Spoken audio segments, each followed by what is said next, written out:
नमस्कार दोस्तों, मैं डॉक्टर अमित गौतम, आपका दोस्त, आपका मित्र। आपका स्वागत है डॉक्टर अमित गौतम चैनल में। आज का टॉपिक है अस्थमा।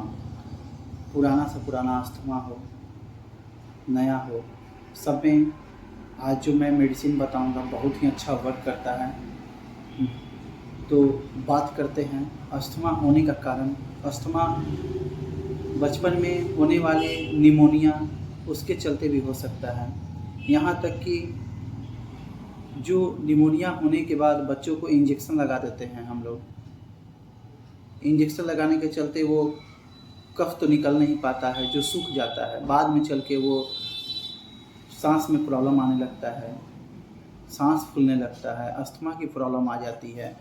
तो इसीलिए बचपन में जब भी बच्चों को निमोनिया हो तो कफ जरूर निकलवाएं किसी माध्यम से, चाहे एलोपैथ का सहारा ले या होम्योपैथ का सहारा ले, लेकिन कफ निकलना बहुत ज़रूरी है। अगर कफ नहीं निकलता है तो बाद में चल के बच्चों को सांस की प्रॉब्लम, अस्थमा की प्रॉब्लम हो सकती है। दूसरा कारण है आज का लाइफ स्टाइल किसी का आज के समय में सही नहीं है। ना टाइम से खाना है, ना टाइम से जगना है, ना टाइम से सोना है। तो उनको भी ये सब कारणों से लाइफ स्टाइल डिस्टर्ब होने के चलते अस्थमा का प्रॉब्लम है, जिसके चलते भी लोगों को सीढ़ियाँ चढ़ने में, चलने में, जरा भी काम करने में पसीने छूटने लगते हैं और सांस फूलने लगता है। तो आज की मेडिसिन उन सब लोगों के लिए है जो बहुत ही अच्छा वर्क करता है हर प्रकार के सांस में, दम में। और साथ में हमेशा महसूस हो कि गला बैठा हुआ है, छाती में तेज अकड़न, कफ चिपक गया हो गले में, कितना हो खांस रहे हो लेकिन कफ ना निकलता हो, तो आज की मेडिसिन उनके लिए है। ठीक है, तो आगे बात करते हैं। रात में बढ़ने वाली सूखी खांसी। बेड पे जब जाते हैं तो जैसे लेटते हैं खांसी आना चालू हो जाता है, और ये 4-5 बार, 10 बार रहता है। इतना तेज खांसी होता है कि चेहरा नीला पड़ जाता है। बच्चे या बूढ़े हो या नौजवान हो, अपने शरीर को अकड़ देते हैं, शरीर को टाइट कर देते हैं।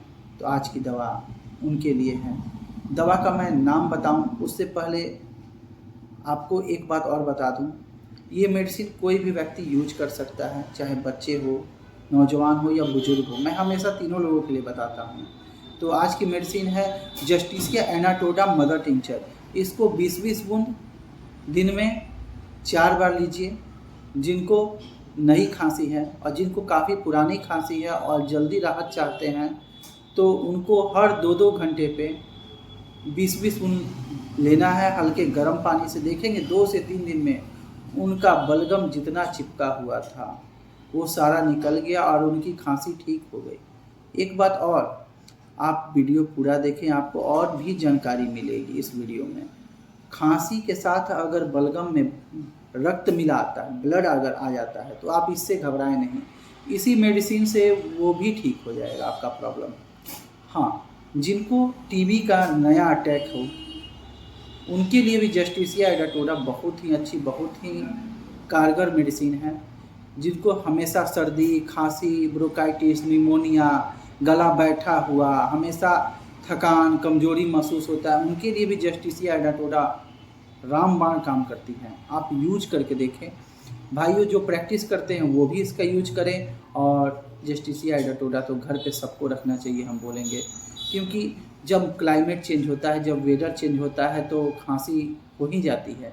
तो जस्टिसिया एडाटोडा का आप यूज करके देखें, इतना अधिक लाभ मिलेगा कि आप हमेशा अपने घर में इसको रखेंगे और बोलेंगे कि खांसी के लिए सबसे बेस्ट मेडिसिन जस्टिसिया एडाटोडा है। बच्चों की खांसी हो या बूढ़ों की, सबके लिए सबसे बेस्ट दवा है ये। हाँ, एक बात और है, जिनको यकृत से प्रॉब्लम रहती है और साथ में सांस फूलती हो, जिनको घुटने में भी थोड़ा बहुत दर्द हो, शरीर में भी थोड़ा बहुत दर्द हो, उसके लिए तो जस्टिसिया एनाटोडा बहुत ही अच्छा वर्क करती है, क्योंकि उससे लक्षण पूरा मैच करता है। जिनके पेट में भी दर्द हो, खांसते खांसते सीने में भी दर्द हो, अकड़न हो, उनके लिए सबसे रामबाण है जस्टिसिया एडाटोडा। आप कुछ नहीं, जस्टिसिया एडाटोडा का ही यूज करें मदर टिंचर में। हाँ भाइयों, आप यहाँ तक मेरा वीडियो देखे हैं तो प्लीज़ मेरे वीडियो को लाइक करें, शेयर करें और मेरे चैनल को सब्सक्राइब करें। आपको ऐसी ही हेल्पफुल वीडियो मैं देता रहूँगा।